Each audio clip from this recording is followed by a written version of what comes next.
Okay. Well, good evening. We are back at it, and we are picking up in Micah 4, verse 6 here in just a moment. Micah chapter 4, verse 6.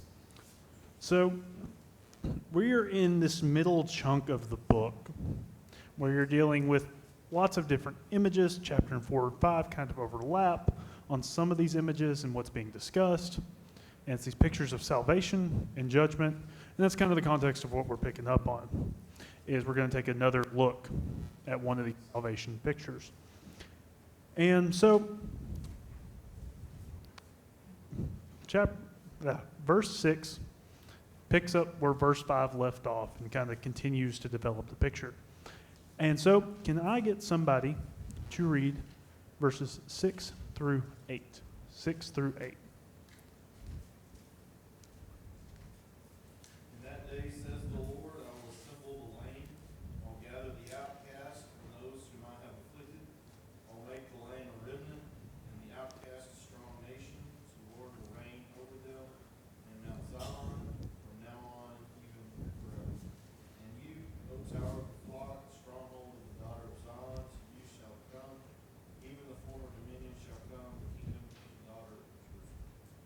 So we see this picture and we get people. How would you describe these people that God seems to be gathering?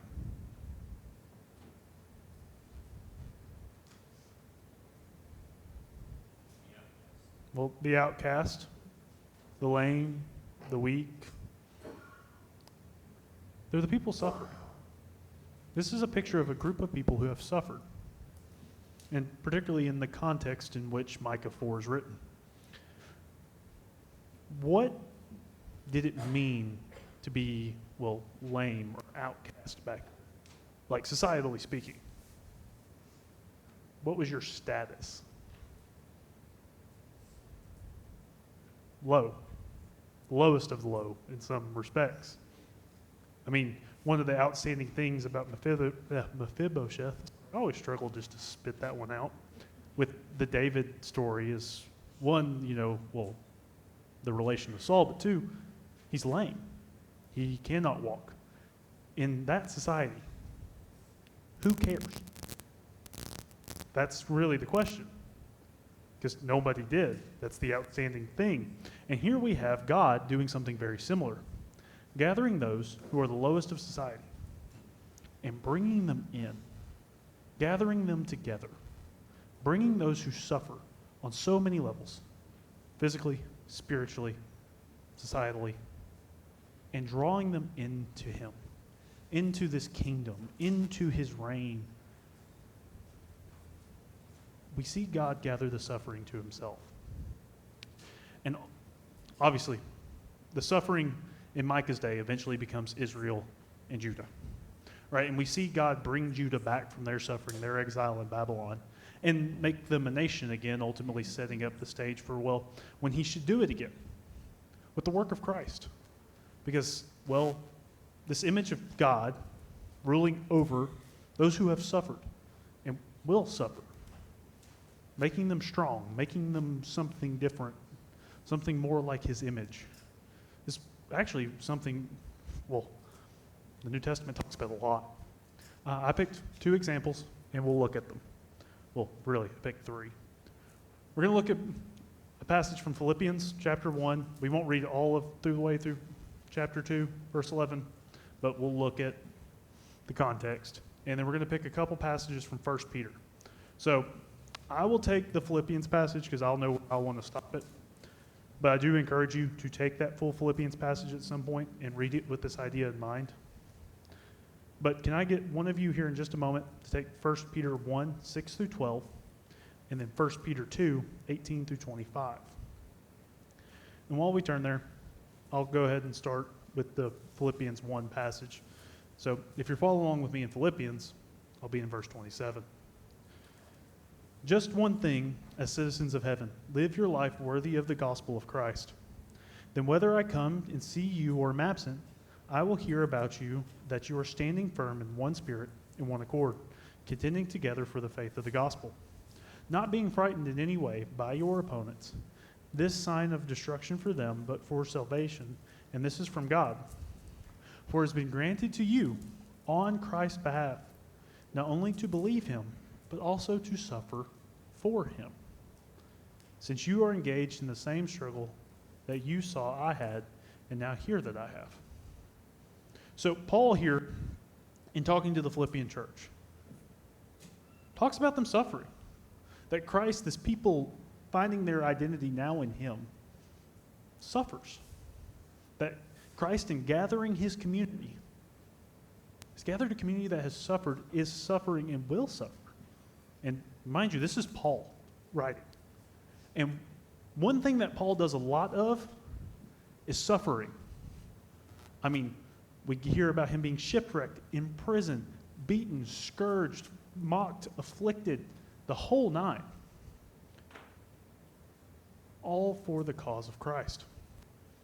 Now, can somebody take a look at 1 Peter 1, 6 through 12 and read those for us? Go ahead, Jeff. You rejoice in this, even though now for a short time, if necessary, you suffer grief from various trials, so that the proven character of your faith, more valuable than gold which, though perishable, is refined by fire, may result in praise, glory, and honor, the revelation of Jesus Christ. Though you have not seen him, you love him. Though not seeing him now, you believe in him, and you rejoice with inexpressible and glorious joy, because you are receiving the goal of your faith, the salvation of your souls. Concerning the salvation, the prophets who prophesied about the grace that would come to you searched and carefully investigated. They inquired what time and what circumstances the Spirit of Christ within them was indicating when he testified to the advance of the sufferings of Christ, the glories that will follow. It was revealed to them that they were not serving themselves, but you. These things have now been announced to you through those who preach the gospel to you by the Holy Spirit sent from heaven. Angels long to catch a glimpse of these things. Suffering and the gospel hand in hand yet again. And then, can somebody take chapter 2, 18 through 25?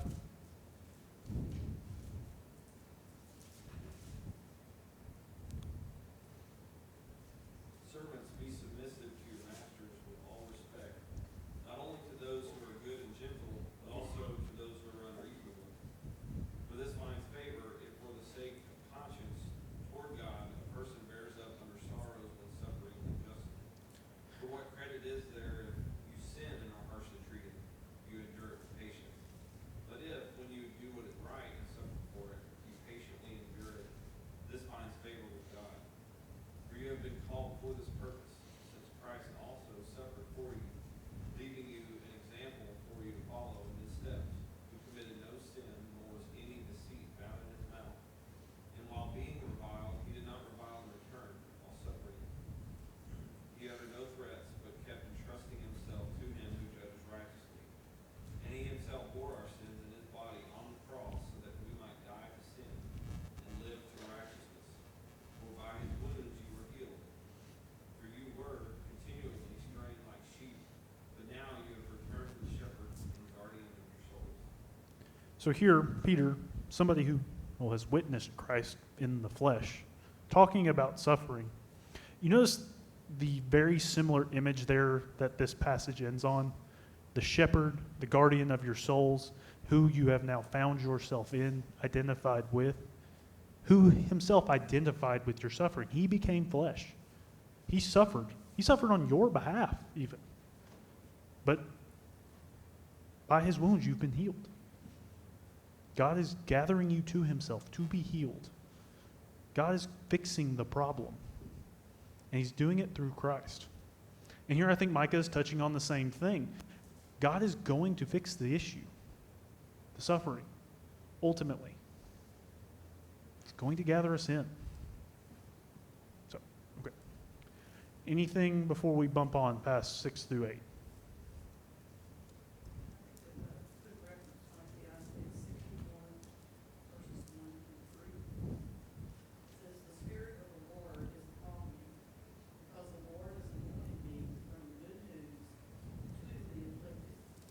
He has sent me to bind up the brokenhearted, to proclaim liberty to captives, and freedom to prisoners, to proclaim the favorable year of the Lord and the day of the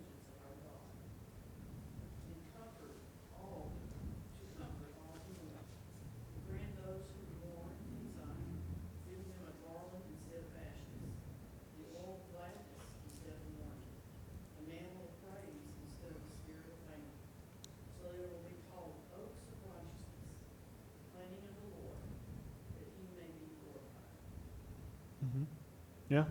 And Isaiah is a good reference here as well because, well, we're talking the same, well, general time period between him and Micah.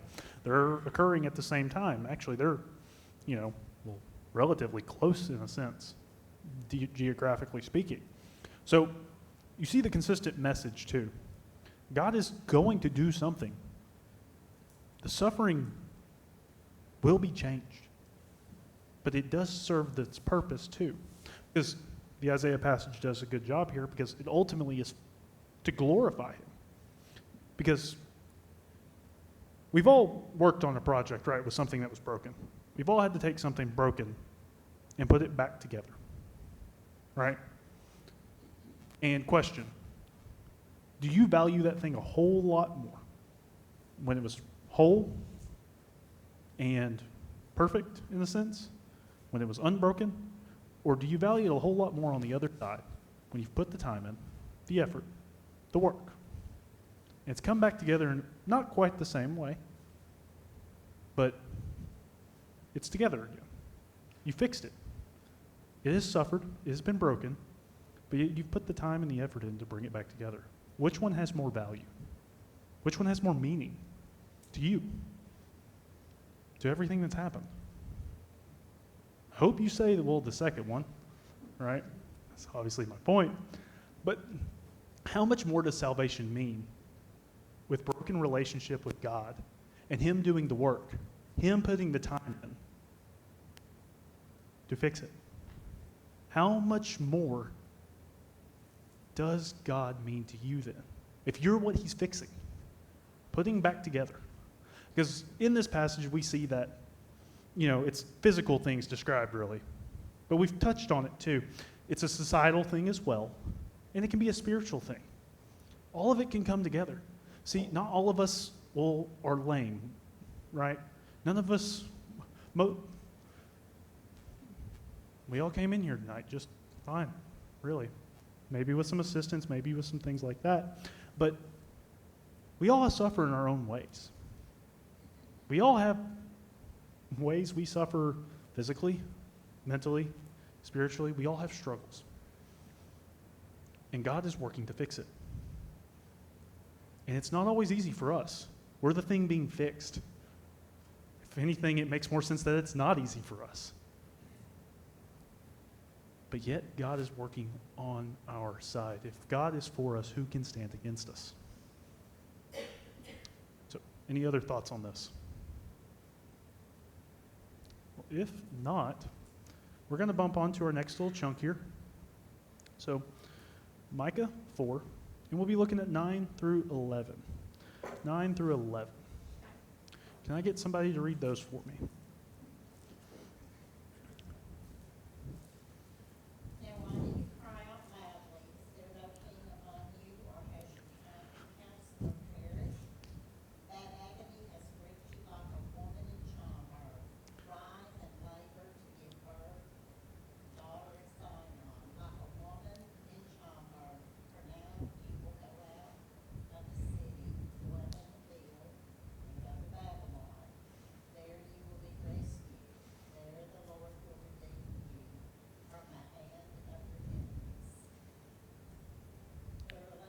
Yep.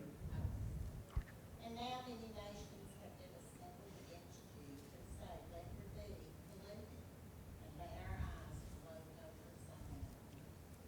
So, verse 9 kind of comes in almost like a gut punch a little bit, right? Because we've just been talking this great hope of God fixing the problem. And then Micah goes, and now here you are. Look where you are right now. We're getting the then, and then Micah's going, well, now they're shouting. They're yelling. Because, well, and this is how Micah's been slanted this whole time. Where's their king? Where are the guys in charge?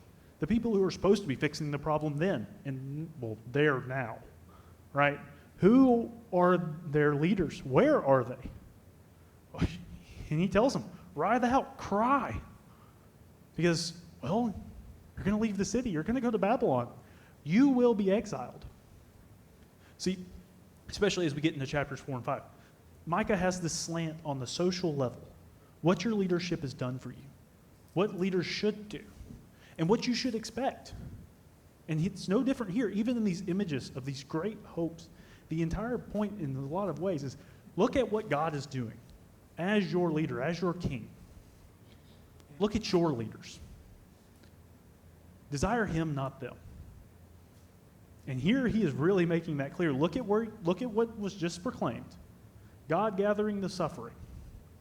And look at you suffer now. But, verse 10, go into Babylon.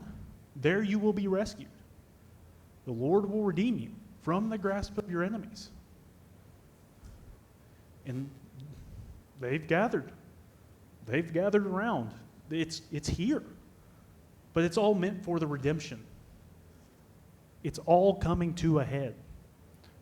And they're going to live, this is what they're living. The nations are surrounding. 701, Jerusalem is sieged. That is historical fact. And it is brutal. People die. It is awful. There's starvation. There is war. The whole nine. Think of the ugliest war movie you've ever seen. All the graphic. This is that and then some, probably. Because we like cleaned up movies for the TV, but it's real life. But, and I've touched on this a little bit, this is all teeing them up for redemption. I mean, this is the whole point. From Genesis 3 all the way through, the whole point is God is working on redemption. God is making it happen. Look at how it's coming. And even here, that's the point. Verse 10, look at how he will redeem you. Because it's going to show his glory. It's going to be that broken thing brought back together by him. So we have our stage set. They're surrounded. The nations stand ready to destroy. Redemption's scheme is being brought out.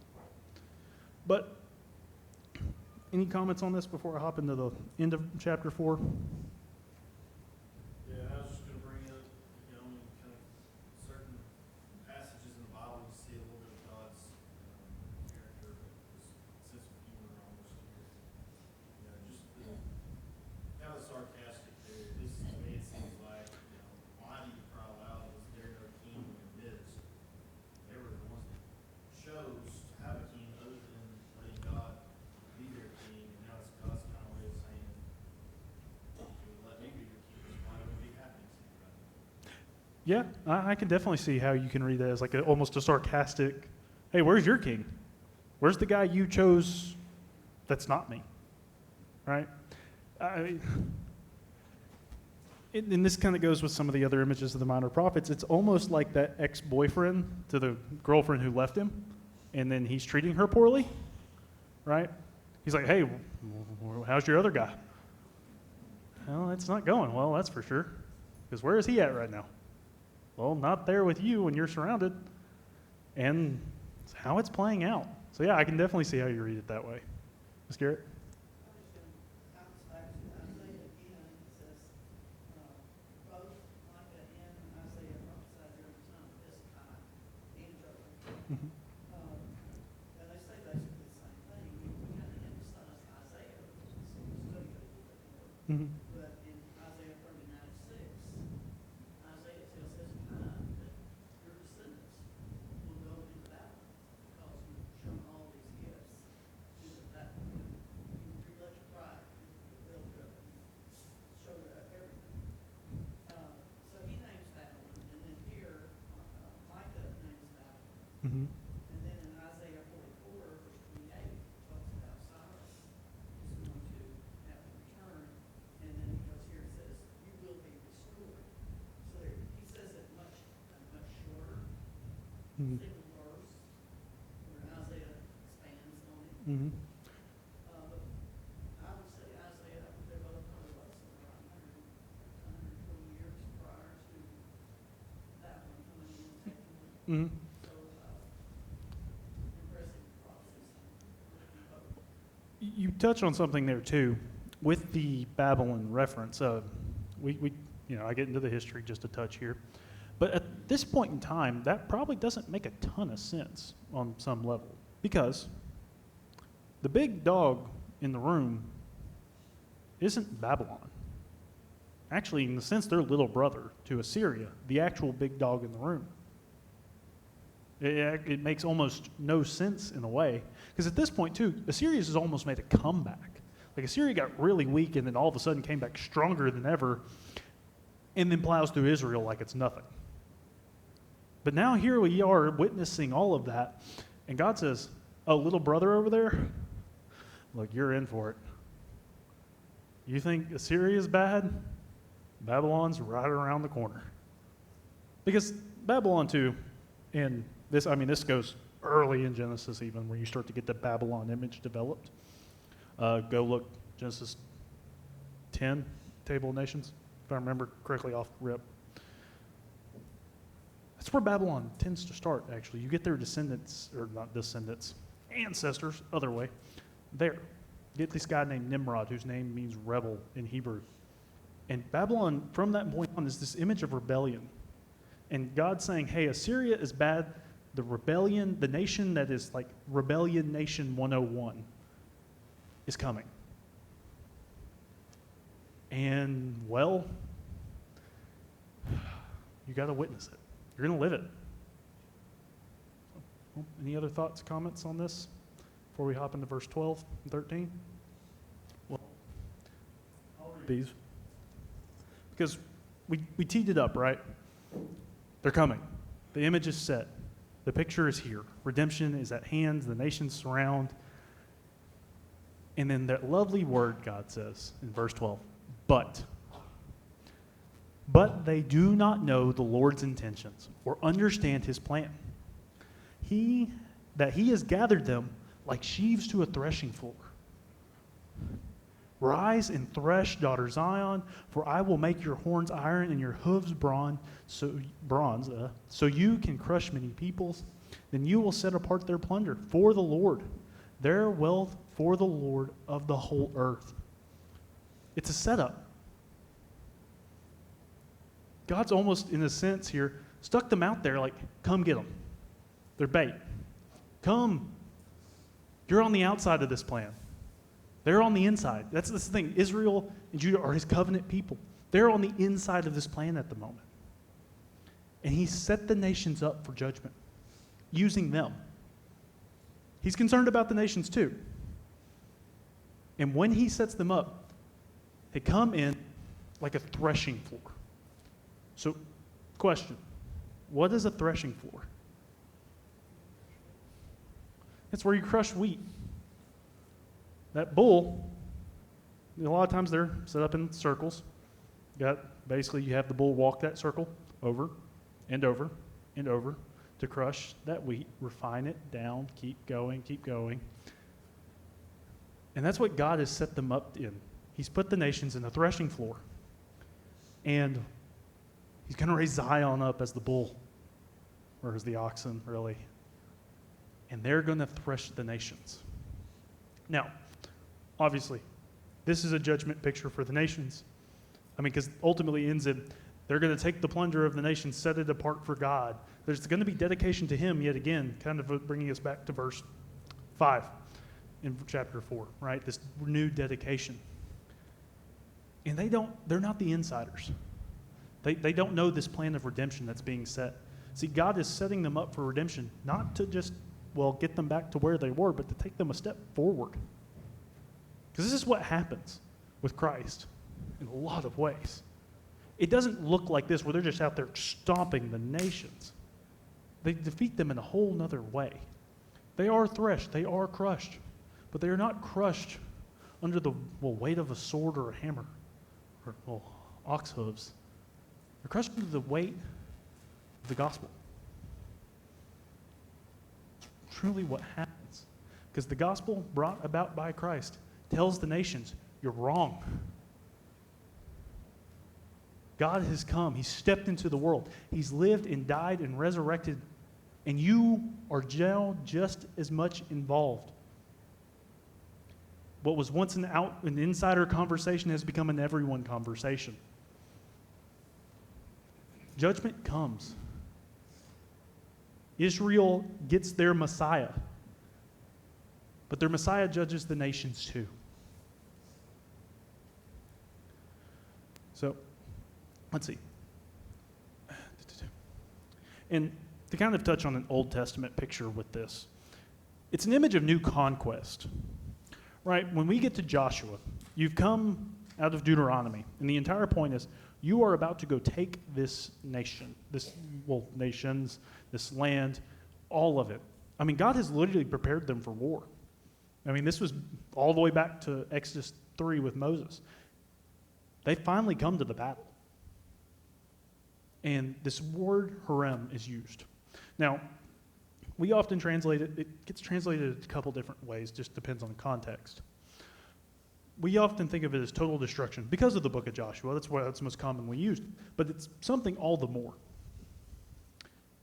It's to take possession and fully dedicate. See, when they're hareming the land in Joshua, it's more than just, well, we're destroying everything. No, we're taking it, and it's dedicated. And here Micah uses the same word. They are hareming the nations. They are taking them and dedicating them back. It is the seizing of, the nations yet again, but it's the dedication to God. They're going to be set apart. They are setting apart. That's what harem truly means, to set apart the nations for God. It's not just destroying them outright. It's setting them apart so they won't be with God too. It's just not how it always seems. Because they are set apart. It's how your gospel's open. It's an insider conversation with Jesus. He's dealing with Jews. Go read the Gospel of Matthew. It's a Jewish gospel. It's directed towards them in a lot of ways. But go read Luke. It gets less and less Jewish and more Gentile because Jesus is dealing with more and more Gentiles. The conversation's open. Those people set apart become insiders because of Christ. So, any thoughts, comments, anything on, chapter 4? Well, we're hopping into chapter 5. It means we're one chapter closer to my favorite verse because that's in chapter 6, which makes me just more and more happy. But, it's still in this middle chunk of the book. I want to talk for a second. Because we got a little bit of it in chapter 4. But we're dealing with two, I will say, tenses. A future tense, looking to the then, and then Micah's present tense. And chapter 5 does this. It's a little hard almost to pick up on sometimes, but Micah's going to go future, present, future. It kind of overlaps. But read it carefully. You can see where he's doing it, and then we're going to walk through it. So we're going to open up Micah 5, verses 1 through 6. So who wants them? Or how about this? Somebody take 1 through 3, and then somebody take 4 through 6. Who wants 1 through 3?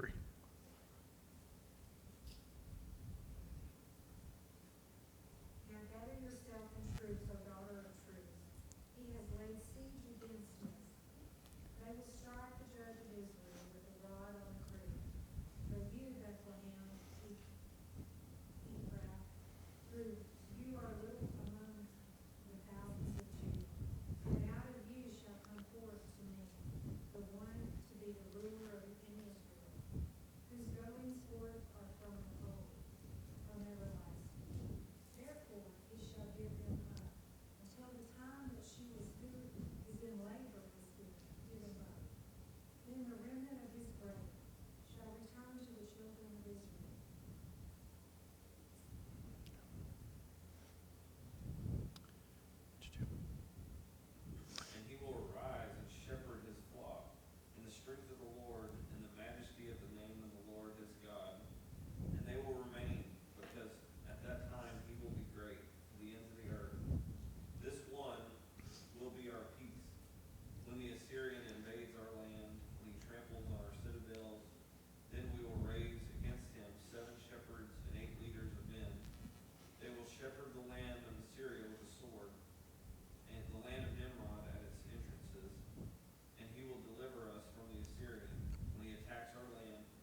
Thank y'all.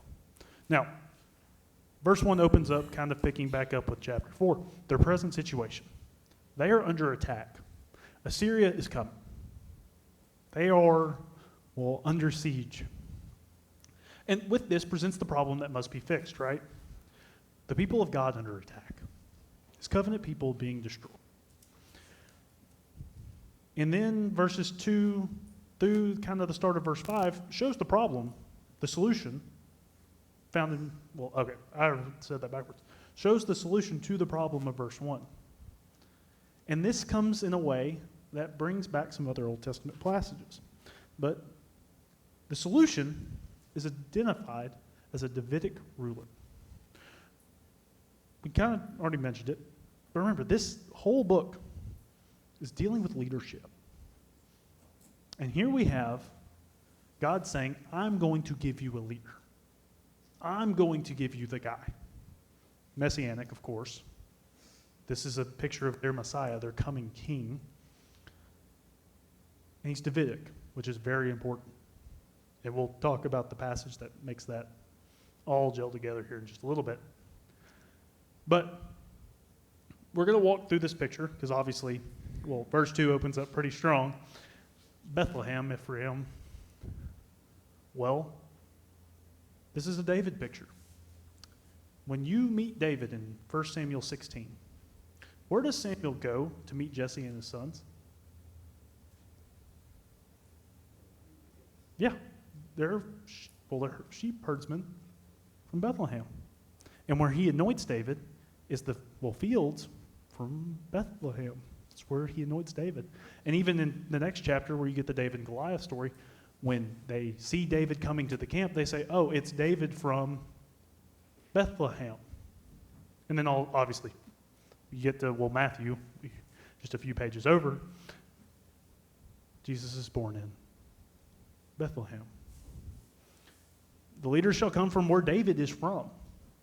This guy, he's raising them up a new David, a new king figure, this new shepherd king. He's going to be like David, and this is just the first hint of it. Now,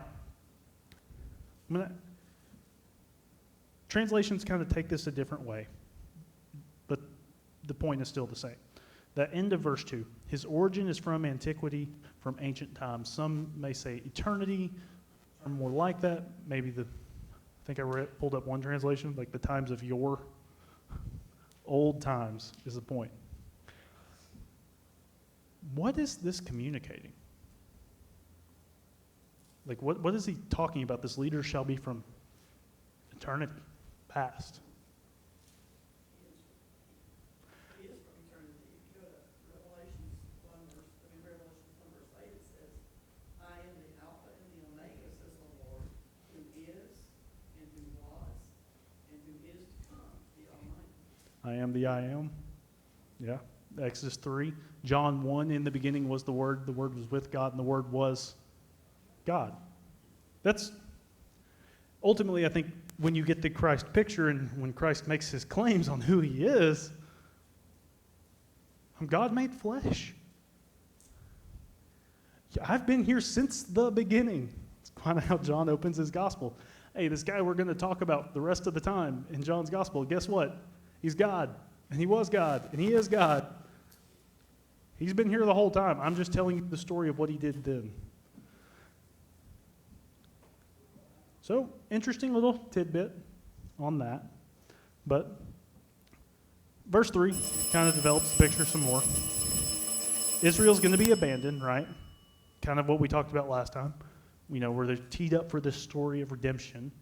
And they're going to need God to step in and save them. They're going to need this guy, this leader. He's going to be not just wanted, he's going to be needed. He's going to be necessary for them. In verse 4, keeps the picture going. The shepherd image, right? When you're introduced to David, we've touched on this a little bit, but 1 Samuel 16, the leader is coming from an unexpected little town in Bethlehem, and then he has a not-so-great job even when you find him. He's a shepherd.